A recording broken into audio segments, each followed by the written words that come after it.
آج ہم بات کریں سر بیگرز کے حوالے سے. لاہور کے کسی بھی چوک چوراہے گلی محلے سڑکوں یا پھر کسی بھی ریسٹورنٹ میں آپ چلے جائیں تو آپ کو ان کے باہر بہت بڑی تعداد میں بیگرز نظر آتے ہیں. سر سب سے پہلے بیگرز کو کنٹرول کرنے کے لیے سٹی ٹریفک پولیس کیا اقدامات کرے گی؟ جی بہت شکریہ. جیسے کہ آپ کو پتہ ہے کہ یہ جو گداگری ہے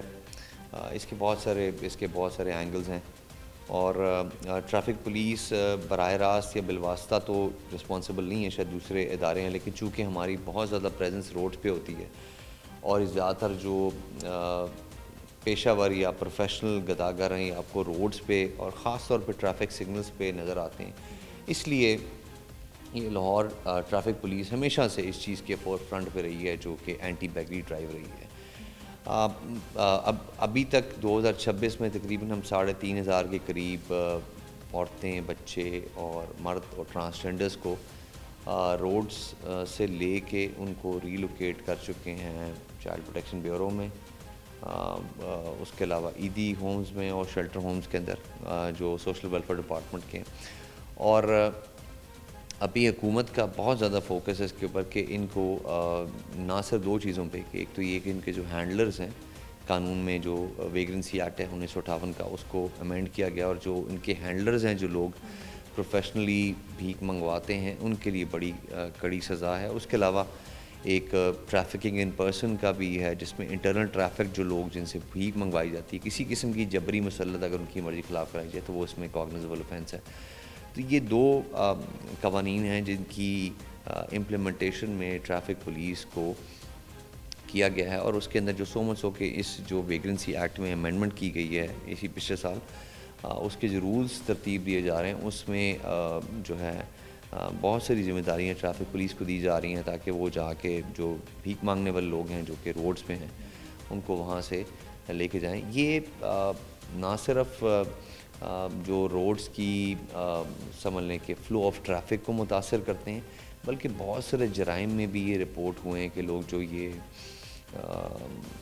چوک چوراہوں پہ کھڑے ہوتے ہیں بڑے منظم گروہ تھے جو کہ آگے لوگوں کو انفارمیشن دیتے اور اگلی جا کے کرتے ہیں اس کے اوپر. اور بہت ساری ہماری حساس جو عمارات ہیں اور انسٹالیشنز ہیں اس کے پاس کھڑے ہوئے اور ان کی موومنٹس کو دیکھنا, تو اس حوالے سے بھی ان کے بہت سارے چیلنجز ہیں جن کو ہم مد نظر رکھتے ہوئے ان کو بڑا ایکسٹینسو ہم نے اپنا کل سے ہم نے دوبارہ سے آپریشن لانچ کیے, اور کل کی ڈیٹ میں ہم نے 99 جو بیگرز ہیں وہ ہم نے صرف 1 دن کے اندر ان کو روڈ سے اٹھایا اور ہم نے متعلقہ اداروں میں. سر آپ نے کہا کہ 99 بیگرز آپ نے روڈ سے اٹھا کے ان کو ریہیب سینٹر یا پھر جہاں بھی وہ جاتے ہیں ویلفیئر میں یا پھر ایدی سینٹر دے دیے. سر جو قانون کے مطابق ان گروہوں کی پیراداری کرتا ہے ان پہ یہ کہا گیا ہے کہ 3 سال کی سزا ہوگی, 3 لاکھ جرمانہ ہوگا اس بندے پہ. تو سر جب سزا دی جائے گی تو کیا یہ گرفتاری بیلیبل ہے, یا پھر کیونکہ ہمیں لوگ نظر آتے ہیں آج آپ کسی کو پکڑیں گے 2 دن بعد پھر سے وہی بندہ آپ کو اسی چوک پر بھیک مانگتا نظر آتا ہے. دیکھیں سی یہ 2 چیزیں, ایک اگر تو آپ 2 قوانین کی بات کریں تو ویگرنسی آرڈیننس 1958 کا جو امینڈ ہوا ہے اس میں سیکشن 10 ہے جس میں میں نے بات کی ہینڈلرز کی, جو کہ لوگوں سے بھیک منگواتے ہیں. بھیک مانگنے والے کو آپ اگر اس سے تھوڑا سا تفریق کریں, اور جو بھیک منگوانے والے لوگ ہیں ان کے لیے بہت کڑی سزا, جس طرح آپ نے بتائی ہے کہ نان بیلیبل ہے اور 3 سال سزا ہے اور بہت سارا فائن. اور ٹریفکنگ ان پرسن میں اگر کسی عورت یا بچے سے کرائی جائے تو اس کی شاید ریگریس امپریزمنٹ 10 سال سے زیادہ ہے اور 10 لاکھ جرمانہ ہے. اس طرح وہ بہت سخت قانون ہے, لیکن انفارچونیٹلی ان کی پروسیکیوشن اتنی مضبوط طریقے سے نہیں کی جاتی. اور ابھی ہم نے جو ایک اپنا نظام مربوط کیا اس میں ہم کچھ سوشل سیکٹر کے جو این جی او کے ساتھ مل کے پورے لاہور کو میپ کر رہے ہیں کہ وہاں پر کہاں پہ یہ جو گداگری کے منظم گروہ موجود ہیں, تاکہ ان کو پراپرلی میپ کیا جائے. اور پھر ان کے اوپر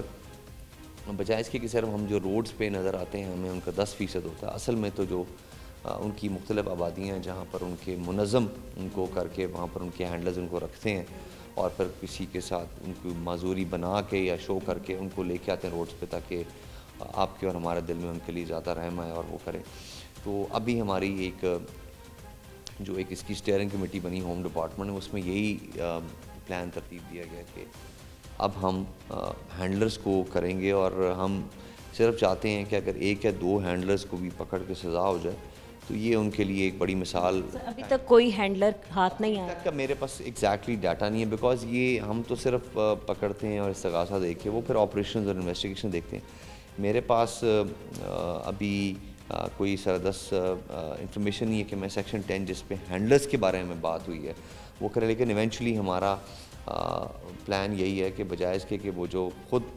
کسی مصیبت کی وجہ سے یا مجبوری کے تحت مجبور ہوئے ہیں کہ وہ بھیک مانگنے پہ ہیں، تو جو لوگ ان سے بھیک منگوا رہے ہیں جو کہ ان سے بڑے